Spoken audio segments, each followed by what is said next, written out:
Salut les amis, on se retrouve pour une nouvelle vidéo sur Dragon Ball et aujourd'hui on va parler de cette brocolette, tout ce que tu veux, enfin cette nouvelle Saiyajin de l'univers 7 ou 6, enfin c'est ce que dit le magazine V-Jump parce qu'au final ce qui a été révélé, eh bien c'est juste le design que Akira Toriyama avait donné de base. Et j'ai l'impression que le magazine essaye de nous foutre dans le doute comme si c'était pas la même Saiyajin que dans le trailer, mais au final on sait que c'est la même. Tu vois, c'est un petit peu le doute que t'aurais si ta femme te dit chérie, j'ai pas mes règles depuis 3 semaines et là tu fais oh non. Alors qu'au final si on n'est pas complètement con, je pense que c'est réellement juste le chara-design préparatoire de la fameuse nouvelle Saiyajin et que la Toei Animation et Toyotaro en font un petit peu ce qu'ils veulent. Mais ce qui est intéressant, c'est que le magazine mentionne qu'elle a pas de queue. Mais j'ai envie de te dire, depuis quand une femme ça a une queue? Et je sais pas pour vous, mais moi ce chara-design me plaît bien parce qu'elle ressemble plus à une fille, mais avec une coupe de cheveux plus Saiyajin. Disons que c'est plus cohérent avec sa fameuse transformation SSJ légendaire. Enfin, on sait pas du tout parce que le nom de la transformation n'est pas encore révélé. Ça se trouve, c'est un autre nom. Et ça se trouve, elle a aucune aparté avec Broly. Si on revient sur cette fameuse queue qu'elle a pas, eh bien c'est plutôt simple à deviner, puisque au final on sait tous que les Saiyajins de l'univers de Kabe n'ont plus de queue, il l'avait dit à Goku et Vegeta,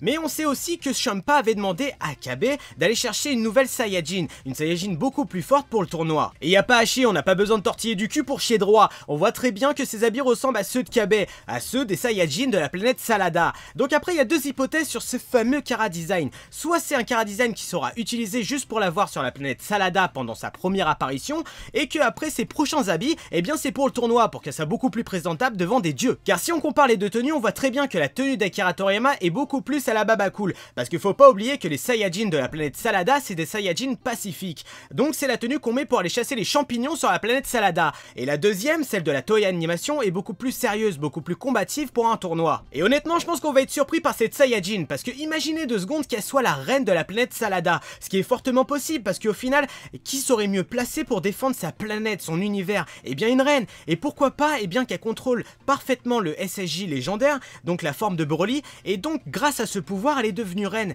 Parce que qui peut être plus fort qu'un Super Saiyajin légendaire, si on part dans le principe que c'est la plus forte des transformations? Car si je continue dans cette théorie, imaginez 2 secondes si Broly à l'époque avait été un Saiyajin pacifique, et ben il aurait été sans doute le mieux placé pour défendre son peuple, avec son pouvoir SSJ légendaire. Donc si jamais c'est réellement ce pouvoir qu'elle a, ou un autre pouvoir un petit peu plus cheaté, c'est tout à fait normal qu'elle soit la mieux placée pour défendre son peuple et qu'elle soit la reine de la planète Salada. Après peut-être que je pars super loin dans la théorie d'Abs du futur et j'ai envie de te dire mais ça serait super intéressant qu'elle soit la reine de sa planète parce que si on prend l'exemple eh bien des Saiyans que nous on a toujours connus, eh bien c'est une race qui est fière et franchement nous les mecs se faire gouverner par une femme eh bien pour certaines personnes comme moi j'ai envie de te dire eh bien on est macho et franchement je trouve ça super intéressant. Donner de l'importance à une femme eh bien c'est quelque chose qui est juste magnifique. Puis merde, imaginez 2 secondes quand Vegeta va la rencontrer, quoi, une femme qui est reine de la planète où il y a des Saiyans, mais c'est un truc de ouf. Et le mec il va péter les plombs, sachant comment il est macho Vegeta, enfin... Moi j'ai envie de dire ça serait super marrant et ça donnerait de l'humour encore en plus dans Dragon Ball. Alors je sais pas pour vous si vous avez kiffé le chara-design de Akira Toriyama ou celui de la Toei Animation,